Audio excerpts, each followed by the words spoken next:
بسم اللہ الرحمن الرحیم۔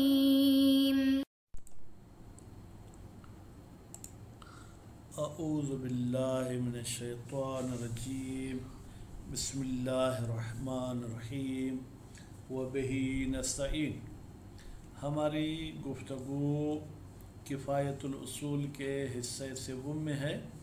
اور اجتہاد کے بارے میں گفتگو چل رہی تھی۔ اب یہ فصل جو ہم پڑھ رہے ہیں اس میں یہ تھا کہ اگر ایک مسئلے پر مجتہد صاحب نے فتویٰ دی اور کچھ عرصے کے بعد پھر ان کی فتویٰ تبدیل ہو گئی تو اب وہ مقلد کو کیا کرنا چاہیے یا مجتہد خود کو کیا کرنا چاہیے؟ فرماتے ہیں جو اعمال حال اور مستقبل کے ہیں وہ تو اس اجتہاد ثانی کے مطابق ہوں گے، مجتہد کے بھی مقلد کے بھی، اور جو اعمال کر چکا ہے اس میں بھی مرحوم آخوند کا نظریہ یہ ہے کہ ان کی بھی قضا کی جائے گی، لیکن کچھ علماء کہتے ہیں کہ نہیں، ان کی قضا نہیں کی جائے گی۔ بھائی کیوں قضا نہیں کی جائے گی؟ فرماتے ہیں اس سے عسر اور حرج لازم آتا ہے۔ تو مثلا 30 سال آپ نے ایک طریقے سے نماز پڑھی ہے، اب آپ کہتے ہیں کہ اس کو آپ دہرائیں تو عسر حرج لازم آتا ہے، اور یہ جو ہے ایک انسان کے لیے بہت ہی مشکل کام ہے، اور اس کے ساتھ ساتھ گویا کہ نظام میں بھی درہم برہمی ہو جاتی ہے، پھر اس میں لوگوں میں جھگڑے بھی ہو سکیں گے۔ آپ نے کسی کی بیٹی کے ساتھ نکاح پڑھا تھا اردو میں، اب 30 سال بعد کہتے ہیں جی قبلہ ہمیں اجازت دیں کہ میں آپ کی بیٹی کے ساتھ پھر عربی میں نکاح پڑھوں، تو پھر تو گویا کہ آپ کے لیے مسئلہ ہو جائے گا۔ تو فرماتے ہیں یہ جو آپ حرج مرج کی باتیں کرتے ہیں یہ حرج مرج لازم نہیں آتا ہے۔ کیوں لازم نہیں آتا؟ اس لیے کہ کبھی کبھی اس قسم کا جو ہے کیا ہے وہ علماء کرام میں اختلاف ہوتا ہے کہ بھائی آپ کو یہ کام کرنا چاہیے یہ کام نہیں کرنا چاہیے، لیکن اگر ہم خود ان روایات پر عمل کرنے میں کوئی مصلحت سمجھتے ہیں تو اس مصلحت والی صورت میں تو کہتے ہیں کہ جو آپ نے عمل کیا اس میں وہی مصلحت آ گئی، نتیجے میں دوبارہ اس مسئلے کو انجام دینے کی کوئی ضرورت نہیں ہے، اس عبادت کو کوئی ضرورت نہیں ہے۔ تو ابھی ہم چلتے ہیں جناب، یہاں سے بھی حسبان کے لفظ کو یا حسبان کے لفظ کو تقدیر میں رکھیں، یعنی اور یہ گمان کرنا کہ لزوم العسر والحرج کہ بھائی لازم آتا ہے عسر یعنی تکلیف، حرج یعنی نقصان۔ کیوں؟ اس لیے کہ آپ عقود اور اقاعت کو باطل سمجھتے ہیں، آپ نماز روزے کو باطل سمجھتے ہیں، اور اس سے بڑا نقصان کیا ہو سکتا ہے؟ اور اس کے ساتھ یہ گمان کرنا کہ یہاں پر جو ہے کیا ہے جناب حرج لازم آتا ہے، وہ حرج جو ہے کہ ہا کے ساتھ تھا اور یہ حرج جو ہے لاہور والی ہا کے ساتھ ہے۔ اس کا مطلب یہ ہے کہ اس میں جو ہے کہ فتنہ اور مرج یعنی فساد لازم آتا ہے، المخل بالنظام، جو نظام میں خلل ڈال دیتا ہے۔ کیوں؟ اس لیے کہ پہلے آپ کی یہ بیوی تھی، آپ کے بچے بھی حلال زادے تھے، اب آپ کے بچوں کو بھی کہا جاتا ہے تمہارے ابو امی کا تو نکاح ٹھیک نہیں ہے۔ خوب، تو اس میں تو بہت سارے مسائل ہو جاتے ہیں، پھر اس میں بہت سارے رشتہ دار آپس میں لڑ پڑتے ہیں، بہت سارا آپ کا ٹائم لگ جائے گا کہ 30 سال کی نماز کا اعادہ کریں۔ والموجب للمخاصمۃ، اور وہ چیز جو سبب بنتی ہے کہ آپس میں جھگڑا ہو بین الانام، لوگوں کے درمیان، یہ سبب بنے گا اگر آپ دوسرے فتووں کے مطابق چلتے ہیں۔ خوب، مثلا آپ نے اور میں نے ایک فارسی میں معاملہ کیا تھا جس میں ایجاب و قبول فارسی میں کیا تھا، تو میں نے تو سمجھا کہ یہ میں نے بکری خریدی ہے، اس کے بچے بھی میرے ہو گئے، اب 10 سال کے بعد کہتے نہیں بھائی یہ بکری اور اس کے پورے بچے میرے ہیں، وہ تو وقت ٹھیک نہیں تھا۔ لوقیل، اگر کہا جائے بعدم صحت العقود والاقاعات کہ بھائی یہ عقود اور اقاعت صحیح نہیں تھے، یعنی جس بیوی کو زید نے طلاق دی تھی اس نے جا کے دوسرے شوہر کے ساتھ شادی کی، اب کہتے ہیں یہ طلاق بھی ٹھیک نہیں ہے، یعنی اب یہ دوسرا شوہر نہیں پہلے شوہر کی طرف جائے۔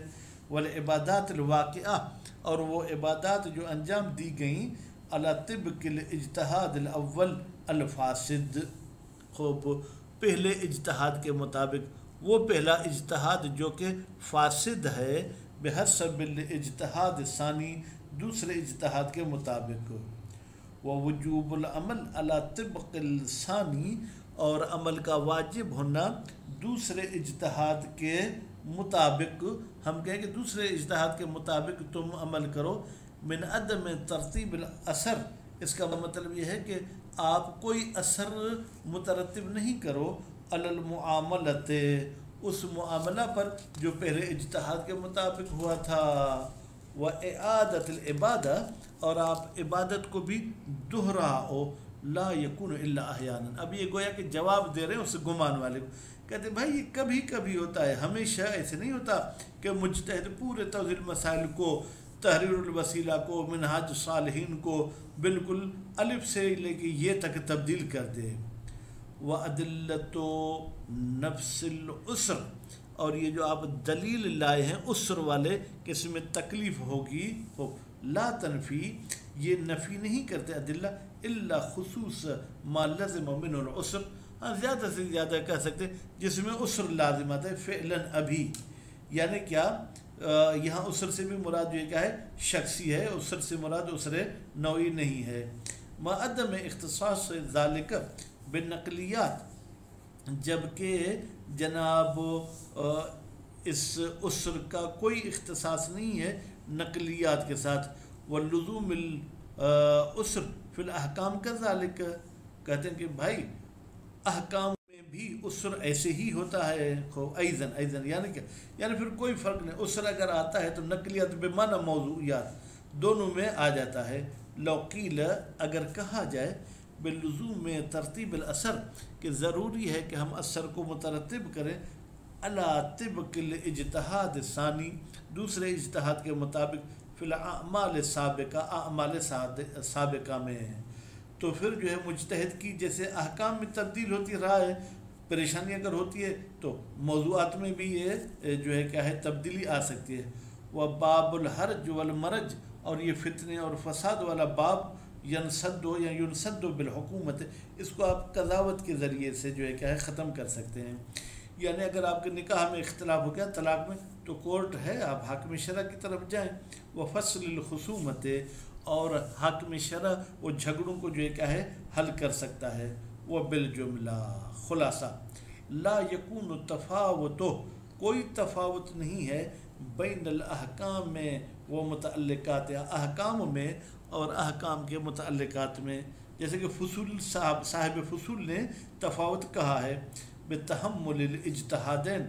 کہ آپ کہیں کہ دو اجتہاد ہو سکتے ہیں فی الاحکام میں، وعدم التحمل، اور متعلقات میں نہیں ہو سکتے، ٹھیک ہے، اس میں جو ہے کسی قسم کی کوئی پریشانی نہیں، بینن ولا مبینن، نہ واضح طریقے سے یہ ہے کہ فرق ہے اور نہ ہی اس کو کسی نے بیان کیا ہے، نہیں، کچھ ایسے قسم کی بات نہیں ہے۔ بما یرجع الی محصل کلام ہی، وہ چیز جو رجوع کرتی ہے جناب صاحب فصول کے کلام کی طرف، زید فی علو مقام ہی، اللہ تعالیٰ ان کے درجات بلند کرے، فراجع و تأمل، اگر مزید آپ کو صاحب فصول کی بات کی تحقیق کرنی ہے تو آپ ان کی کتاب کی طرف رجوع کریں اور آپ غور و فکر کریں۔ وَأَمَّا، لیکن بناءً علی اعتبارها، اگر ہم بنا رکھتے ہیں کہ یہ امارات معتبر ہیں، من باب سببیت والموضوعیت، سببیت اور موضوعیت کے عنوان سے، یعنی کیا، یعنی خود امارہ پر عمل کرنے میں کوئی مصلحت ہے، خوب، یا ہم یوں کہیں کہ اس میں کوئی ایسا فائدہ ہے، تو ایسی صورتحال میں پھر ممکن ہے کہ احکام کو دوبارہ انجام دینے کی ضرورت نہیں ہے۔ فلا محیص، پھر کوئی چارہ نہیں ہے، ان القول، کہ ہم قائل ہو جائیں بصحت العمل، کہ عمل صحیح تھا، علی طبق الاجتہاد الاول، اجتہاد اول کے مطابق، دونوں صورتوں میں، احکام میں ہو یا موضوعات میں ہو، عبادتاً کانت او معاملتاً، چاہے وہ آپ کا عمل کوئی عبادت ہو یا چاہے وہ جو ہے کہ کوئی معاملہ ہو، عقود ہو، اکاعات ہو، یا اور امور شرعیہ ہوں، وَكَوْنُ مُؤَدَّا ہو، پھر تو ہم کہیں گے یہ طریق کا جو مؤدّا ہے، یہ جو امارہ کا مؤدّا، یعنی خود اس کی مصلحت، معلوم یزمحل، جب تک وہ ختم نہیں ہوتی،